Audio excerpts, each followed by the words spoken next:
Hello everybody, here is KnowHowTube, and today we will share with you a tutorial on how to employ the APA citation style correctly. To make an APA reference, we have to first identify some elements of the sources we're using. These elements are the author, the date, the title, the publisher, and the URL or link to the source. To write a reference, we write the author's last name, followed by its first initial.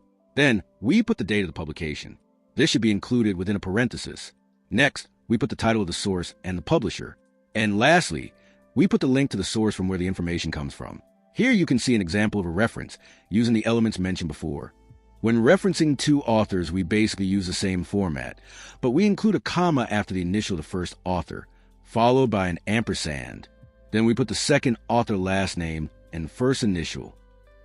References of more than two authors follow the same rule. The only thing that changes is the location of the ampersand. If the source does not have a date, we put ND within the parenthesis, indicating that there is not date stated.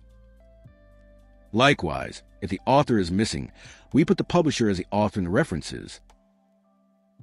An important thing to always keep in mind is to include a hanging indent in the references. The hanging indent is a space of 0.5 inches for all the lines of reference after the first one.